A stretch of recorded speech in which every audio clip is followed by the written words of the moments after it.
3일도 지나지 않아서 또다시 매수했다. 네, 여러분 반갑습니다. 비트캐쳐입니다. 트럼프의 관세 전쟁이 계속해서 격화가 되면서 EU가 이번에는 미국산 위스키에 50% 관세, 보복 관세 때리겠다 하니까 트럼프는 바로 본인 소셜에다가 EU 와인에는 200% 먹이겠다, 이런 식으로 폭탄 발언을 계속 하고 있습니다. 그러면서 사람들이 오락가락 한다라고 지적하니까 유연하게 대응하겠다. 근데 사실은 실제 미국이 200%를 때리려고 하기보다는 EU한테 이런 끔찍한 관세 철회해라, 이런 식으로 무언의 압박을 한 것이라고 생각됩니다. 그래서 현재 지금 투자 시장은 어떤 분위기냐, 트럼프가 입 다물고 가만히 있으면 오르다가 트럼프가 또 나와서 관세로 흔들어버리면 빠지고, 또 트럼프가 가만히 있으면 오르고, 이런 현상이 지금 나스닥과 비트코인에 동시에 나타나고 있는 상황입니다. 그나마 비트코인은 다행인 것은 상대적으로 나스닥 같은 경우는 어제 또다시 저점을 테스트했지만 비트코인은 전저점을 오히려 절반 정도만 되돌리고 다시금 지금 매수세가 붙어주면서 83K를 시도하려고 한다. 확실히 현재는 지금 미증시보다는 비트코인이 그래도 방어력이 조금 높다라는 것은 다행인 부분이라고 생각됩니다. 하지만 트럼프의 관세 발언을 우리는 절대 놓치고 방심하면 안 되는 거. 어쨌든 지금 발효된 최근 알루미늄 전 세계 상대로 알루미늄 25% 관세가 지금 발효가 됐고, 더 큰 이제 관세는 4월 2일에 결정됩니다. 그리고 기존에 적용됐던 관세도 트럼프가 얘기하는 거, 우리들이 원하는 조건만 맞춰주면 완화적으로 풀어줄게, 하지만 그렇지 않을 경우는 4월 2일에 다 관세 부과하겠다, 이런 식으로 얘기했기 때문에 적어도 4월 2일까지는 우리가 트럼프의 입 그리고 관세 발언을 어떻게 하는지 계속 매크로의 흐름을 추적해야 되고, 저는 부디 트럼프가 얘기한 부분도 이런 식으로 관세 막대하게 때려서 전 세계 망하는 걸 원하는 게 아니라 트럼프가 듣고 싶은 얘기를 지금 유도를 하려고 하는 것 같습니다. 부디 4월 달까지 이런 부분들이 약간 봉합되면서 트럼프의 관세 전쟁이 조금 완화되었으면 하는 개인적인 바람입니다. 그러나 현재 시장은 정확하게 딱 말하면 트럼프가 관세로 폭락시키면 매크로 데이터가 유리한 쪽으로 나오면서 회복되고, 이러한 흔들기 장세를 보여주고 있습니다. 실제로 그나마 매크로 데이터들은 계속해서 긍정적인 데이터가 나오고 있는데, 어제 나왔던 생산자 물가지수 PPI는 지금 헤드라인과 근원 모두 이전 수치를 하회하면서 생산자 물가가 잡혀야 소비자 물가도 잡히는, 어떻게 보면은 선행하는 데이터라고 볼 수 있는데, 생산자 물가는 오히려 마이너스 1%까지 근원 생산자 물가지수가 하락했다. 즉 인플레이션에 대한 우려는 생각보다 지금 데이터가 좋게 나오고 있고, 그리고 현재 실업수당 청구 건수 같은 경우도 예측치를 지금 너무 크게 상회하거나 하회하지 않고 잘 부합하는 움직임이 나와주면서 가장 좋은 매크로 데이터, 인플레는 안정되고 고용시장도 안정화되는 최상의 지금 경제지표는 발표가 되고 있습니다. 어쨌든 그 얘기는 트럼프만 관세 가지고 흔들지 않는다라고 하면은 충분히 시장에는 긍정적인 소식들도 도사리고 있다라는 걸 보셔야 된다. 그리고 스태그플레이션 우려 속에서 지금 통화정책 완화를 기대하는 움직임들이 나오고 있습니다. 지금 다음 주부터 연준부터 BOJ, 인민은행까지 금리를 결정합니다. BOJ는 19일 그리고 연준과 인민은행 20일 금리 결정이 나오는데, 물론 미국은 이번에 동결할 가능성은 크지만 파월이 어떤 식으로 발언을 해주느냐, 파월의 입에 따라서 시장도 요동칠 거다. 그렇기 때문에 다음 주 금리, 이 새 중앙은행들의 금리 결정도 우리가 계속 트래킹하면서 대응하셔야 될 것 같습니다. 그리고 크립토 개별 시장은 관세 흔들기와는 다르게 사실 규제 관련해서 좋은 소식들은 너무나 많이 나오고 있습니다. 미국 상원의 은행위원회는 스테이블코인 규제 법안을 첫 승인했고 이제 본회의 표결만 남아있다. 어쨌든 이 본회의 표결도 긍정적인 방향, 초당적으로 나올 가능성이 굉장히 커지고 있고, 심지어 트럼프 일가의 월드리버티 파이낸셜은 바이낸스와 함께 스테이블 코인 공동 개발을 논의하고 있다. 비공개로까지 진행이 되었다라고 하는데, 이런 것만 보시면 진짜 트럼프가 암호화폐 시장 죽이고 시즌 종료를 시키려고 하는 걸까, 아니면 지금 분위기를 관세로 흔들어 놓고 본인들이 원하는 것들을 만들고 미국의 부채와 재정적자를 어느 정도 타결함과 동시에 10년물 국채금리를 하락시키고 그것이 완료가 되면 다시금 시장을 들어 올릴지 너무나도 명확한 그의 의도를 알 수 있습니다. 그리고 미국의 백악관은 최대한 많은 비트코인 확보하는데 집중할 거다라고 지금 정식으로 발표까지 했고, 추가적으로 정부 예산에 부담을 주지 않고 세금 지출 없이 추가 매수할 수 있는 방법들을 계속해서 모색하고 있다라고 밝히고 있습니다. 그리고 미국의 재무부는 가상자산 커스터디 업체들과 지금 만나면서 정부의 비트코인 비축자산 보관을 논의하고 있다. 그리고 심지어 비축 저축금 보관이 스테이블 코인과 시장 구조에 미칠 영향까지 검토하면서 미국 재무부도 크립토 플레이어들과 규제를 형성하기 위해서 협력하고 있는 고무적인 움직임이 확대되고 있다. 그리고 또 하나의 시그널이 나왔습니다. 미국에서 가장 오래된 전통 은행 중 하나인 BNI 멜론이 미국 내 암호화폐 업계에 대한 접근성 완화의 신호로 USDC 발행사 서클의 미국발 스테이블 코인 USDC를 지금 일부 고객들한테 서비스를 제공하겠다고 공식적으로 밝혔다. 여기서도 지금 은행들의 움직임을 보면 이 시장을 죽이고 시즌 종료를 시키려고 하는지, 지금 시장을 흔들고 가격은 조정이 됐지만 여기서 지금 수면 아래에서 초석을 계속 만들고 있는지가 너무나 명확합니다. 그리고 최근 비트소 보고서는 남미에서 지금 스테이블 코인 사용이 지금 굉장히 증가되고 있고, 높은 인플레이션과 통화평가 절하로 지금 스테이블 코인을 가치 저장 수단으로 채택하는 움직임. 분명히 이제 미국이 또 관세 때리고 전 세계가 불안한 침체의 분위기로 들어간다면 더더욱이나 사람들은 스테이블 코인을 선호하게 될 거다. 그리고 바이낸스의 CEO 리차드 텅은 미국 암호화폐 친화 법안 통과가 된다면 다른 국가들도 뒤따를 거다. 쉽게 말해서 비트코인 비축하는 국가들 늘어남과 동시에 미국은 친화적인 스테이블 코인 법안을 내고 있다. 이 두 가지가 공존하면 암호화폐 시장이 이대로 꼬라박고 시즌이 끝날까, 아니면 단기적인 흔들기 조정 이후에 더 큰 확장으로 이루어질까, 너무나 뻔한 움직임이 지속되고 있습니다. 미국의 버몬트주는 그리고 코인베이스 스테이킹 서비스 소송을 취하하면서 이제 SEC뿐만이 아니라 주정부 차원의 크립토 플레이어들의 소송도 하나둘씩 철회가 되고 있고, 규제에 대한 명확성을 지금 기대하는 목소리, 그리고 스테이킹 서비스 소송이 취하됐다라는 것은 크립토가 증권이 아님을 명확히 한다라는 것과 마찬가지입니다. 그러면서 의회가 디지털 자산과 스테이킹 등 혁신 기술을 반영한 법안을 마련할 적기라고 코인베이스 법률 자문도 얘기를 해주고 있다.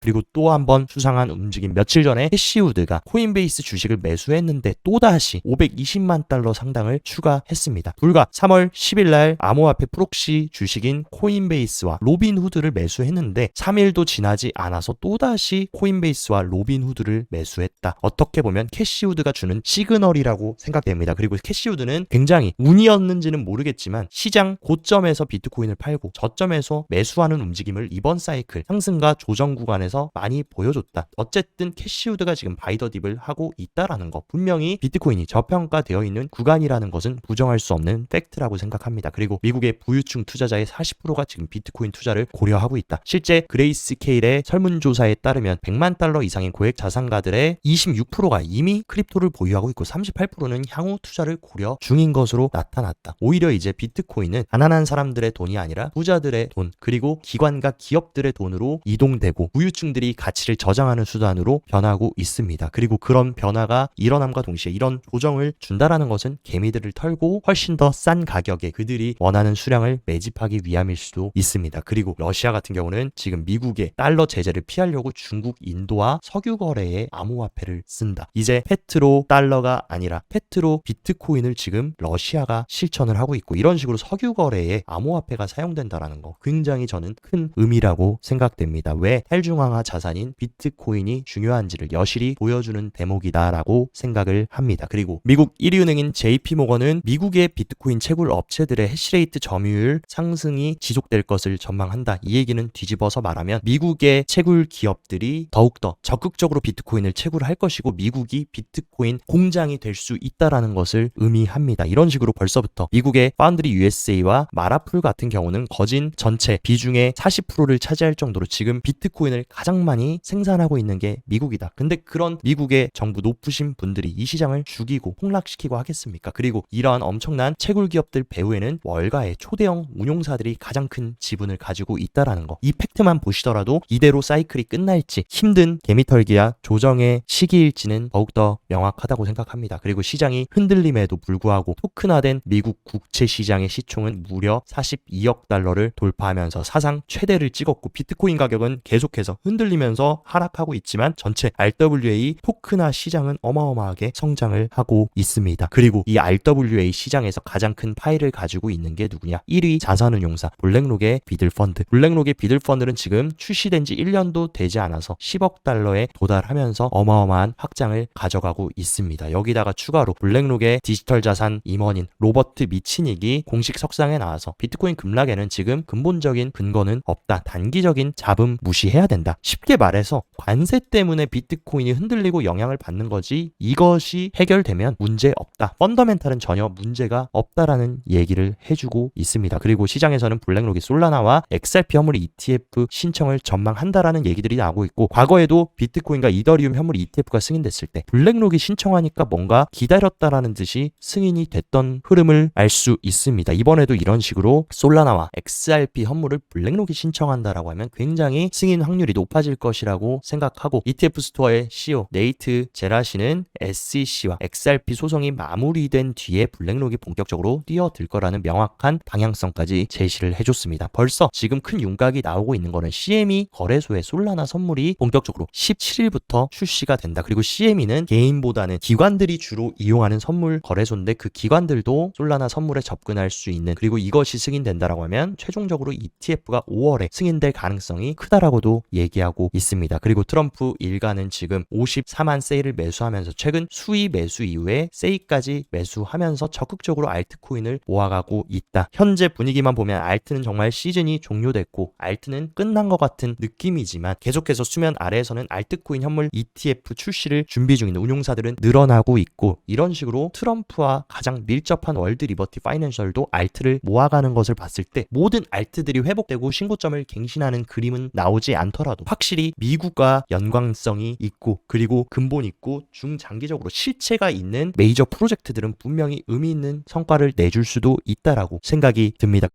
몇 가지 온체인 데이터 흐름도 한번 체크를 해보자면 비트코인의 실질 수요가 이런 식으로 음수 구간으로 들어왔다. 과거 엔캐리 트레이드 청산이 됐을 때와 비슷한 수준으로 지금 수요가 줄어들었고, 분명히 이 시기를 조금 잘 버틴다라고 하면 분명히 다시금 이렇게 수요가 올라오는 구간으로 갈 수 있다. 그리고 많은 분들이 시즌 종료를 외치는데 과거에 시즌이 종료가 됐을 때는 이 정도의 수요가 감소했을 때 시즌이 종료지 지금과 비교하면 터무니없이 적은 수치다. 그렇기 때문에 아직 사이클은 끝나지 않았다라는 관점으로 해석할 수 있습니다. 그리고 장기 홀더들의 움직임 굉장히 재밌는 게, 비트코인이 100K 부근에서 움직일 때는 장기 홀더들은 매수를 하지 않다가 이런 식으로 비트코인이 흔들리고 조정을 받으니까 이때다 싶어서 또다시 장기 홀더들이 적극적으로 매집하고 있는 부분, 이 부분도 참 의문스러운 부분입니다. 그리고 재밌는 게 1위 스테이블 코인인 테더의 시총 변화를 보면 최근 조정과 함께 테더 시총도 이런 식으로 변화율이 급감했지만 다시금 76K를 찍어준 이후부터 다시금 테더의 시총이 상승하면서 공급이 증가하고 있다. 누군가는 또다시 지금 가격이 싸졌을 때 바이더딥 현금을 통해서 저가 매집을 하고 있다라는 의미로도 해석을 할 수 있습니다. 그리고 비트코인 차트도 한번 체크를 해보자면 일단 트럼프의 EU에 대한 강력한 관세에 따라서 어제 조정을 줬지만 또다시 비트코인이 지난 저점을 훼손하지 않고 가장 큰 거래량이 나오면서 장대 양봉을 만들어줬던 이 캔들